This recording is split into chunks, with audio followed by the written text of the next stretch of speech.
अल्मा कुछ लोगों से बात कर रहे हैं जो भगवान में विश्वास करने और अपनी आस्था का पालन करने के तरीके पर मार्गदर्शन चाहते हैं।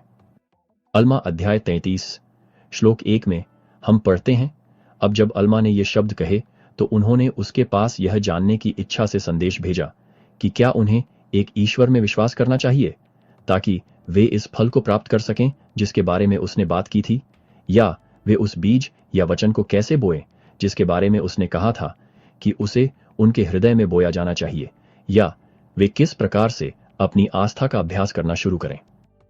अल्मा अध्याय 33 श्लोक 2 में अल्मा ने उनसे कहा, देखो, तुमने कहा है कि तुम अपने परमेश्वर की पूजा नहीं कर सकते क्योंकि तुम्हें अपने सभास्थलों से निकाल दिया गया है।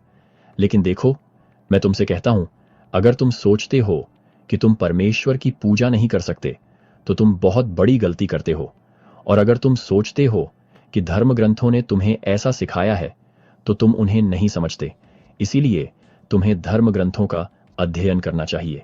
अल्मा अध्याय 33 श्लोक 4 से 5 में हम पढ़ते हैं, क्योंकि उसने कहा, हे परमेश्वर, तू दयालु है क्योंकि तूने मेरी प्रार्थना सुनी है जब मैं जंगल में था।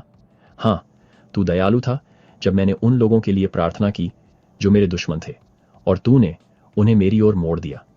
हाँ, हे परमेश्वर, और तू मुझ पर दयालु था जब मैं अपने खेत में तुझसे विनती कर रहा था, जब मैंने अपनी प्रार्थना में तुझसे विनती की और तूने मेरी सुनी।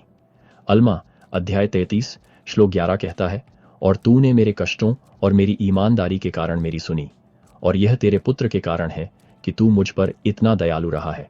इसलिए मैं अपने सभी कष्टों में तुझसे विनती करूंगा क्योंकि मेरा आनंद तुझ में है, क्योंकि तूने अपने पुत्र के कारण अपने निर्णयों को मुझसे दूर कर दिया है।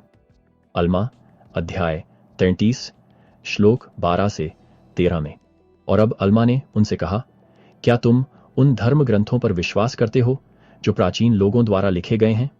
देखो, अगर तुम करते हो तो तुम्हें जेनोस की बातों पर विश्वास करना चाहिए, क्योंकि देखो, उसने कहा, तूने अपने पुत्र के कारण अपने निर्णयों को दूर कर दिया है। अल्मा अध्याय 33 श्लोक 19। देखो, मूसा ने उसके बारे में बताया था। हाँ, और देखो, जंगल में एक प्रतीक खड़ा किया गया था ताकि जो कोई उस पर दृष्टि डाले वह जीवित रह सके।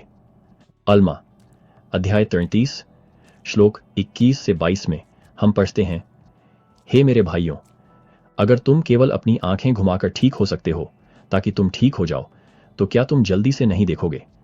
या क्या तुम अपने हृदयों को अविश्वास में कठोर करना